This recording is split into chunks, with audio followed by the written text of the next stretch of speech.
This evening, I've decided to do a video which I've been refining over the last 2 or 3 years on the reasons why we are uneconomical sugar producers. I actually produced the first draft of this and had shown it uh, to other people in Mexico.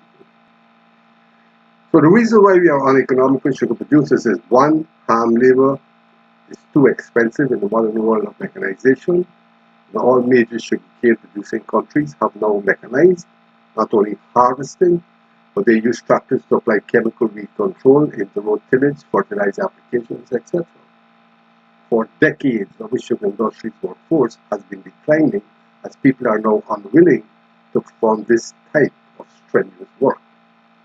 Third, we receive too much rainfall, 100 inches per year, to mechanize effectively and have become uncompetitive with countries which have mechanized. By comparison, Australia's sugar producing areas get less than 20 inches of rainfall per year, whilst Brazil and the US are less than 50 inches of precipitation per year and have only one rainy period per year, so they enjoy an uninterrupted long dry period for harvesting, land preparation, and so on. For field labor for sugarcane is intensive and very expensive and seasonal, with our long out-of-crop period during the two rainy seasons for almost half of the year. The estates, by union agreements, have to find alternative work for its employees, making a bad economic situation much worse. Fifth, to add to an already bad situation, our drainage system is tidal since we are below sea level, which means that our system only drains about 8 to 12 hours per day at the low tides. To add to this already bad situation, our soils are very clayey soils, heavy clays, and do not drain freely. And our fields are laid out as camber beds, which are impossible to mechanize without conversion. And conversion has proved to be disastrous for Guyana since our soils are so acid and compact. Sixth, just 1 inch of rain during the cropping season can stop all mechanized harvesting operations for as much as 2 to 3 days, and it's another reason why all attempts to mechanize harvest thus far failed. 7, the heavy clay soil in the sugar belt further complicates the situation, and soil compaction is common and causes poor yield. We cannot do interrow tillage, and hand forking today, which was common in the past, in our heavy clays, is essential to good husbandry. 8, low yield per acre in the cultivation of sugar guarantees losses. Our high rainfall makes our cane too vegetative, and it takes 12 to 15 tons of cane to make a ton of sugar. Brazil and Australia take more like 8 tons of cane to make a ton of sugar. So imagine, ladies and gentlemen, you have to cut, pay to harvest, to transport to the factory, and to mill almost twice as much cane as Australia and Brazil to make the same amount of sugar. Ladies and gentlemen, I took this picture when I was a director of Gaisuko, and I was flying to Albion to do an investigation into something that I had noticed in land preparation. But this picture, which was taken by me in 2016 when I flew over LBI and more, the damage to the fields from primitive attempts by Gaisuko to change the field layout for mechanical harvesting has been a total disaster. Now, 80% of the Enmore and LBI was done this way, and the result is that they had no cane and basically had to close in 2018. But this is the kind of damage that happens when in our soil we try to convert from the camber bed to these flat fields. It just is a complete disaster. This is a picture, on the other hand, as I got closer to Vorbis, and at Albion, which this picture is taken of the Albion fields. At Albion, the growth is far, far better. There are no blank places within the fields.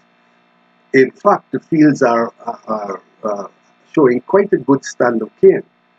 And the important point to make here is that Albion, very little actual conversion has been done because the Albion workforce has always been enough to keep the factory grinding. So there was no rush to do any conversions there. But so this is the difference between what is happening in Albion and part of Rose Hall and Blairmont as compared to the Enmore and LBI. So, ladies and gentlemen, since we have become uncompetitive in sugar, we have to look for some other activity to diversify too, which will replace the sugar industry in time. To do this successfully, we have to look for some agricultural enterprise which will turn our country's liabilities into assets. What are our options? Well, looking at all possibilities and prompted by the layout of our sugarcane fields as natural ponds, given our heavy rainfall and our very clean soils which hold water well, I decided that of all the possibilities for diversification, the Guyana situation was perfect for aquaculture. Not only tilapia, but saltwater prawns, and offered us the best way out of a very bad situation. I then managed to convince the Gaisuko board to bring a world-class expert here to tell us if what I was seeing was feasible. And he came and told us that we had excellent conditions to be a competitive producer of farm-grown fish. Ladies and gentlemen, many people in Guyana think that aquaculture is a little pond in your backyard with 4 fish inside. Really and truly, it is a very bad perception of what the aquaculture industry is like in the world today. According to newly released data, world aquaculture production is rising to 70 million tons in 2040, whilst global marine capture was stable at around 80 million tons. By 2020, world aquaculture production will exceed wild capture, rising to a high of global food fish consumption by 2030 as catches of wild capture fishes from rivers and ocean level off and even decline as demand for an emerging global middle class, especially in China and India, substantially increase. The global market for aquaculture is expected to reach US $202.96 billion per annum by 2020. So it is now a growing industry with a guaranteed future for Guyana, and we can play an important part because we have the conditions which are perfect for it. So let's see why I was led in this direction to make this decision. As our heavy rainfall for sugar is a big liability, but for aquaculture it will be an asset because you have unlimited water supply to keep refreshing it as you need it. So the heavy clay, silty soil in our sugar industry is a liability because it doesn't drain freely enough and it causes a diminishing growth in the sugar cane. But for aquaculture, it will be an asset because it will hold the water within your ponds better than if it was a sandy or clayey soil. The poor drainage in sugar is a very big liability, but for aquaculture, it will be no problem or even an asset. Water transport is a semi-liability. It's cheap transport, but establishes a high water table in the field for sugar. But this will become an asset for aquaculture, since the water will be leaking out of the field into the trenches. Mechanization is impossible for sugar due to high rainfall and heavy clay soil and camel beds, but it's not important to being an asset for aquaculture. Abundant water from rainfall and reservoir trenches is a liability for sugar, but it's a great asset for aquaculture. The return of cultivation of sugarcane in Guyana guarantees losses when aquaculture gives a greater return by far for our conditions. Overcast weather conditions is a liability for sugar, especially insofar as mechanization would be involved, but this is a great asset for aquaculture. Labor in sugar is intensive and very expensive and seasonal, but for aquaculture it is less intensive, but has a longer 300-day per year operation. And I will go into that a little more later. Now, the 5 major assets necessary to have a successful aquaculture is 1, a top management team of highly trained and knowledgeable professionals. Ladies and gentlemen, I keep saying, I keep writing, Gaisuko's people cannot diversify Gaisuko. They can barely run the industry they have now, which we've been doing for over 300 years. So they cannot, it's not possible for them to introduce something new like this. You need to bring in a management team. Secondly, the right location is crucial. And I have established that for our purposes, this location in Guyana is quite adequate. 3, you have to minimize risk by sensibly growing the right fish variety for your location. I will deal with it a little more extensively later. Ensure economic sustainability. You have to have someone backing you with deep pockets who will help you to establish the daily operations. And in this case, I actually was for the first time seeing that government in Guyana, especially now backed up by revenue from oil, can sustainably support this transition. Five, you have to maximize the economies of scale. That also I will go into it later. So let's do a balance sheet between sugar versus agriculture. Our heavy rainfall in sugar is a liability, for agriculture is an asset. Heavy clay silt soil in sugar is a liability, for agriculture is an asset. Poor drainage in sugar is a liability, but for agriculture is no problem. Water transport is semi-liability, but establish a high water table, but will become an asset. Mechanization is impossible for sugarcane due to area heavy clay soil, camel bed, but not important to being an asset for agriculture. Abundant water from rainfall and reservoir trenches is a liability for sugar, but is a great asset for agriculture. Return per acre of cultivation of sugar guarantees losses when agriculture gives a far greater return. Economics of aquafarming. 1. Top management is a key. As with all investments, finding a strong management team that has a solid mix of technical expertise and agricultural business management skills is critical to success. An inexperienced, unbalanced, and incomplete team could be a recipe for disaster. Invest in people you believe in. Replace or fill in the weak or missing links with key managers. Give them the tools and resources they need to succeed, and let them do their job.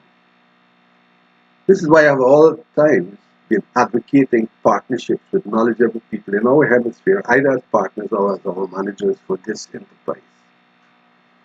These pictures show what are large-scale operations in our hemisphere. Our hemisphere is one of the major aquaculture operations in the world because our hemisphere is at our latitude, at around 0 to 6 degrees north latitude, actually has an extremely heavy rainfall which supports aquaculture very well.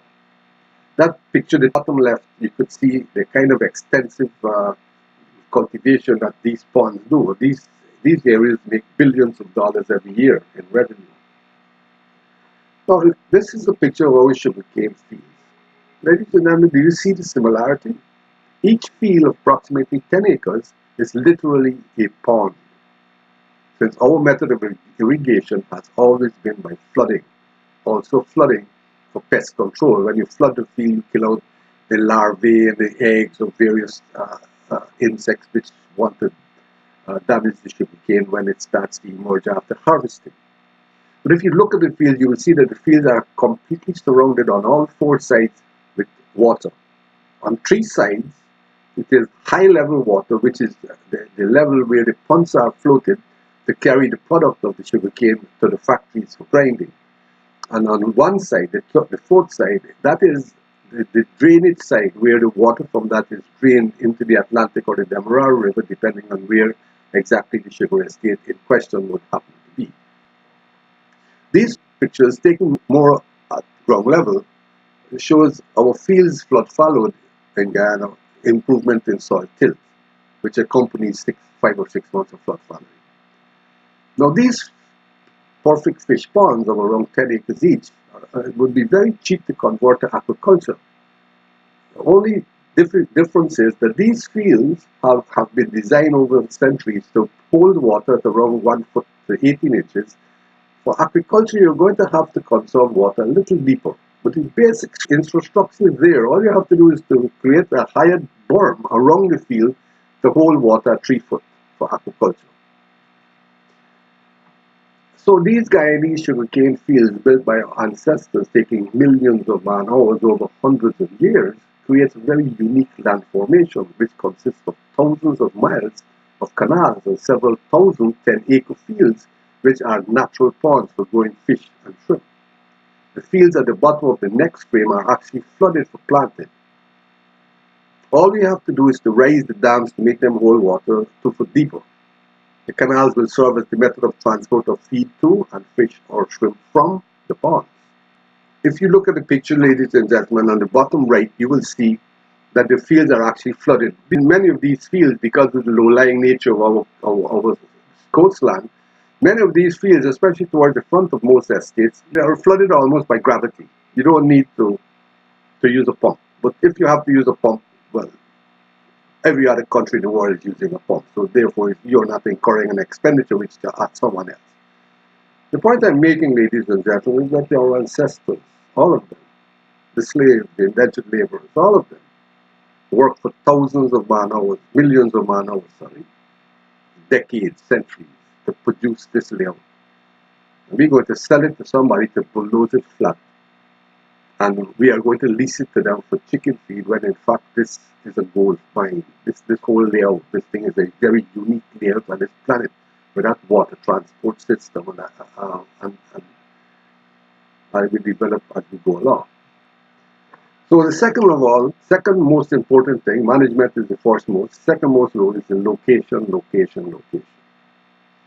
Ladies and gentlemen, superior sites yield superior biological results.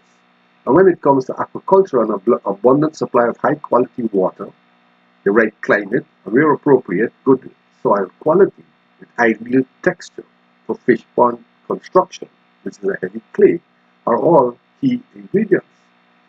Proximity to traditional infrastructure, aquaculture infrastructure, and strong markets for farm-raised products are also important ingredients for success. So if you are considering a new project, have an expert perform a site analysis.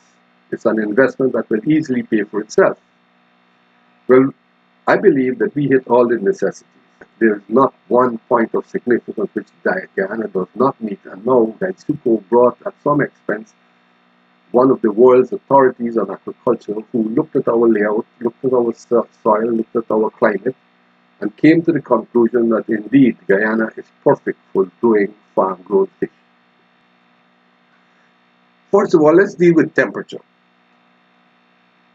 Ladies and gentlemen, I have to pause from the script here and to tell you that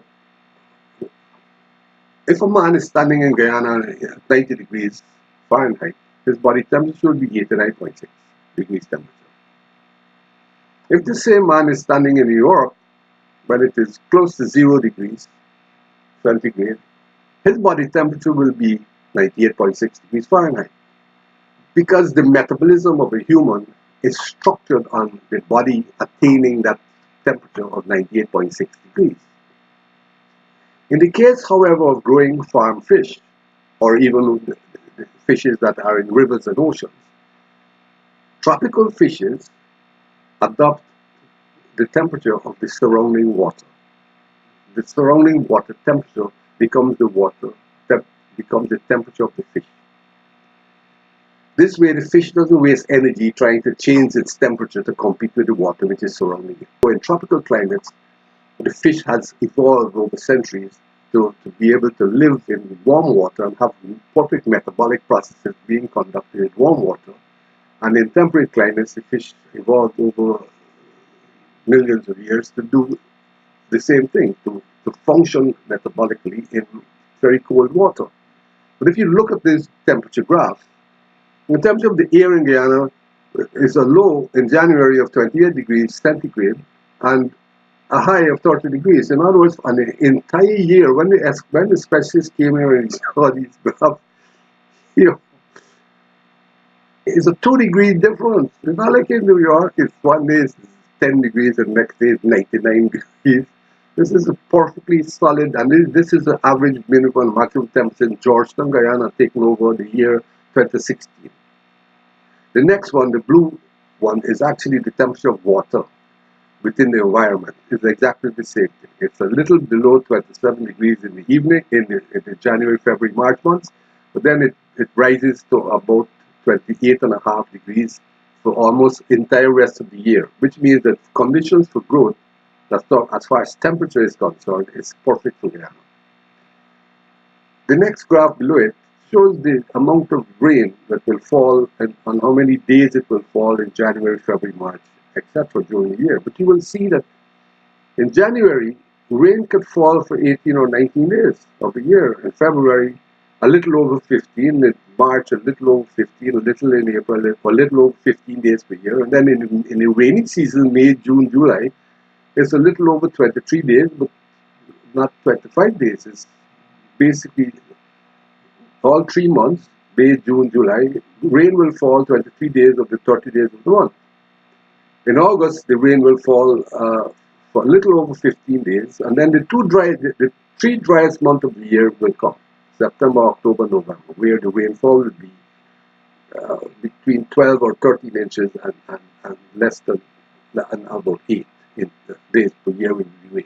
But you could see that from this, we have two rainy seasons, which is December, January, and in May, June, July, you have a heavy rainfall season, and even going into August. And therefore, growing sugarcane and harvesting sugarcane under these conditions, especially if you're trying to evolve the industry to use machines, is basically impossible. But for aquaculture, having that continuous water supply falling from the sky throughout the year becomes a massive asset. 3, minimize risk. Now, ladies and gentlemen, for species like salmon, shrimp, and tilapia are all well-established farming methods in place, and markets for these species are well established, all of which serve to lower overall risks. So a smart aquaculturalist will decide to grow something which for his conditions are perfect, and not try to grow some exotic type of fish, which there is no market for it, and there's really no guarantee that it will grow at any massive rate. For economic sustainability, well, we've dealt with this before. One of the most common causes of failure in the aquaculture industry is a lack of capital to see the project through the early development and first year's operational phases.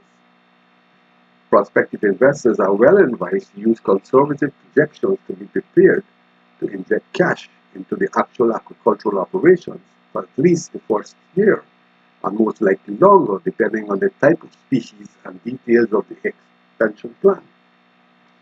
In our case, the operational structure is very much in place already.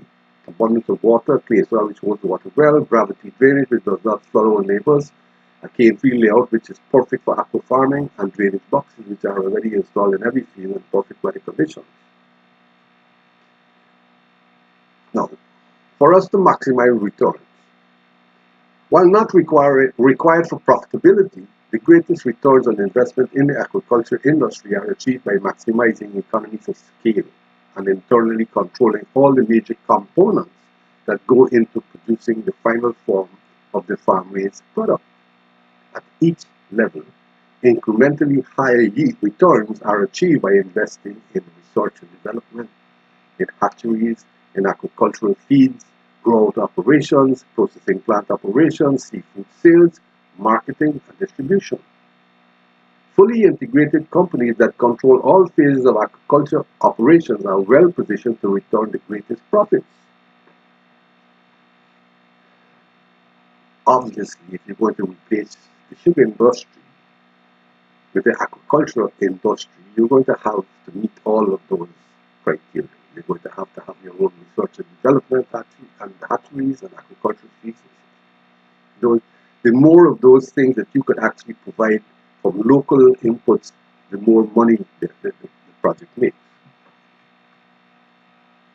So, the cost per hectare. I haven't been able to find a legitimate graph showing that bigger is better, but this small acreage gives an idea of what happens if you try less than 0.1 of an acre. The labor cost is 171. More than 0.3, that 171 goes down to 26. So the labor cost becomes cheaper the bigger the operation is. So if you're going to do 50,000 acres, it will be far cheaper than if you're only doing 10. And all the information from everywhere holds that true. Creation of jobs. Ladies and gentlemen, fish processing plants create many jobs which are not as onerous as cutting cane. Jobs indoors, jobs of a highly skilled nature. We have Pretty Paul saying Novel House Eat Foods, and up to recently Bruce Vera showing us that hundreds and hundreds of people can be employed doing this kind of work, and they are not dealing with the kind of fish we're talking about as would be produced for aquaculture in say 10,000 acres. 300 million pounds of fish a year. There are also many jobs outside of the fields. where the ponds are. Apart from the daily harvesting and feeding operations, now I want to speak a little about the daily harvesting and feeding operations. At Wales, my site was to have 3,000 acres of that estate converted to growing aquaculture. 3,000 acres would produce 30 million pounds of fish per year. To produce 30 million pounds of fish per year, you're going to have to take to the field 4.5 million pounds of feed. That is the conversion rate if used to estimate. 1.5 pounds of feed for every pound of fish. Now this is the lowest conversion. It's very much lower than poultry and pigs and ducks.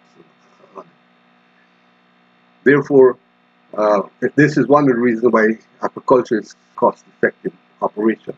The conversion by the fish from feed to actual weight is very low. The lowest, in fact, of all farm-grown animals.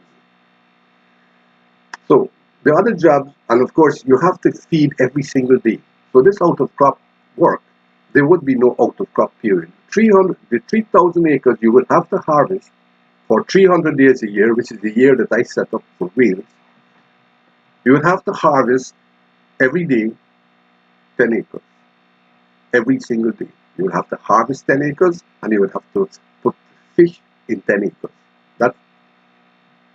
So every day you have to put the fish in 10 acres of the fields and you have to harvest 10 acres. And so for 300 days of the year, this operation will be going on. Harvesting and putting the fish in the fields and the feeding. But in addition, you need to keep the ponds free of weeds and other debris. You have to check the water quality at various depths to ascertain the degree of oxygenation daily. Security against theft and sabotage daily. Identifying and removing predators daily. Maintain transport canals. I have always advocated that our model will continue to use canals for transport of labor, product, feed, etc. They are already there. They are already the cheapest method of transportation anywhere in the world. So why not use them? Especially since they are the cheapest form of transport for our climate. Now heavy rainfall, putting these dams, putting full metal dams into cultivation to bring out the fish, which is what our consultant wanted to do, is absolute madness. You have to maintain the levees around the ponds to make sure that they can hold the water in the fields, and any seepage would have to be rectified. Well, our estate has people who are very skilled in keeping those dam beds leak-free. These operations carry the skill level to a much higher plane, and retraining will have to be done, of course, but it's not a massive kind of training to be done for these field operations. However, with increased skill level comes increased wages. And I want to stop here and just say that our sugar industry is suffering from a major problem in terms of its labor. Because we have these two very long rainy periods, May, June, July, and December, January, our sugarcane workers have to not be able to harvest cane December, January, and May, June, July. So we have to find out crop work for them for nearly half of the year. Most times that kind of work is not actually available. So therefore it becomes an extra burden on the sugar estates to go and look for these jobs to be done. However, with the establishment of the aquaculture, the harvesting and the feeding has to be done every single day for 300 days. Well, the feeding will be 365 days of the year. You can't tell the fish on Friday afternoon, I'll tell Mommy coming up. You have to feed it every single day. So the harvesting and feeding operations will continue daily. But the other operations would be basically based on a 300-day a year time frame, and as such, will be no out of crop season. You will be harvesting, you will be doing 300 days a year. You will level out your workforce to work 300 days a year to have a guaranteed supply of money, and therefore you wouldn't have these peaks and troughs of production and no production. but paying out salaries to people. So, we come to the most important part of the whole thing. During late 2005, early 2006, the government of Guyana called for a fast-track sector development plan to address commercial aquaculture in this country. At the end of the experiment, conducted with money from the United Kingdom's Department for International Development, the study forecasted that in Guyana, the growing of red tilapia will return a gross income of 4.1861 million US dollars from 300 acres based on a stocking density of 1 tilapia for every 4 cubic foot of water, and will yield 5.227 thousand pounds of tilapia at 80 US cents a pound live weight. The same area growing sugar cane would only yield $288, 288,000 US dollars. The growing of the tilapia is actually 8 times more profitable or more return per acre than sugar cane. If we reduce the income of the trial to 10,000 pounds per acre, a very conservative estimate of semi-extensive farming at 80 cents per pound, 8,000 US per acre. 3,000 acres will yield a gross revenue of 2.4 million US dollars instead of the 288,000 growing sugar cane. There is no comparison between these two numbers. The equation is this: continue this disastrous path of growing sugar cane with all of the problems it has, since our natural conditions are very unfavorable to its culture, making us an uncompetitive producer for 1,000 US dollars per acre per year, or become an aquaculture producer for which our conditions are nearly perfect, making us a very competitive nation, earning 8,000 US per acre per annum in an industry which is growing and for which our present sugarcane layout and weather are perfect and can make us a world-class producer in time. So as I mentioned before, we brought Dr. Claude Boyd here 3 years ago, and in his opinion that we have the potential to produce 10,000 pounds of tilapia per acre per year. So that is not an estimation on my part, that is the opinion of one of the world's biggest authorities, or at least the United States' biggest authority on aquaculture, a tenured professor at the University of Auburn University. There is quite a bit more which we know. Example, the industrial bait 300 day, I've covered that already. You can't produce all of the product in 3 months as we do in sugar and hold it at the sugar terminals for several weeks or months for shipment to overseas markets.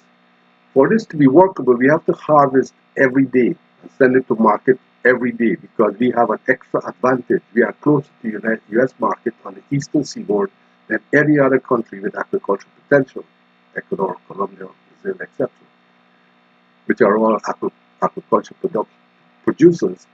But we can produce fresh catch for 80 cents a pound. China, for example, must sell at 20 cents a pound because it's frozen.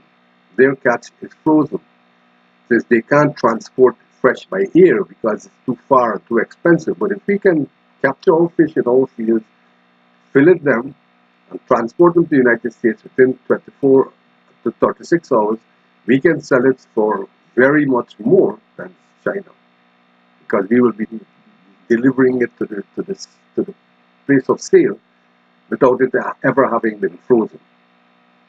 Now, we chose tilapia for whales because we discovered that the salt water concentration at whales in the Demerara River was less than 1,000 parts per million of salt. But on the east coast Demerara, we know that our seawater is 30,000 parts per million of salt, and we can grow other things, shrimp, sea bobs, for example. We don't even have to pump in the seawater, it will run in by gravity.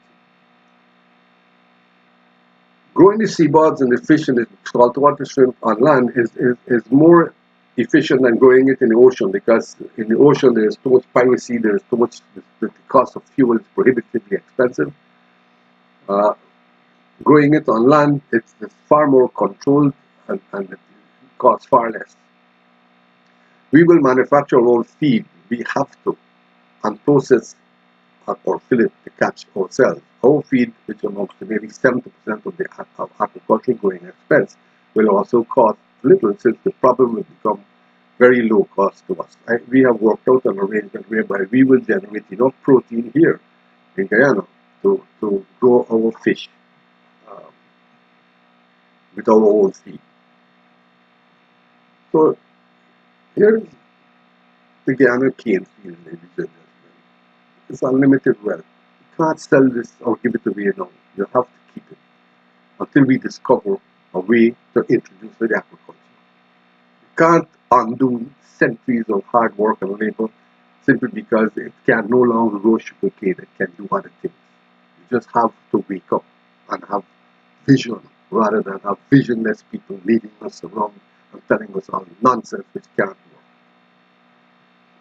What do we do with the abandoned cave area now? Because of its potential, governments of ancestors who built that pond-like layout and waterway transport system for sugarcane and for which we already have the tractors and the ponds and other assets to use it economically, we can't sell it for peanuts to be leveled for other crops and housing. When the abundant potential for aquaculture is there, we have to find out if the potential is real before we sell money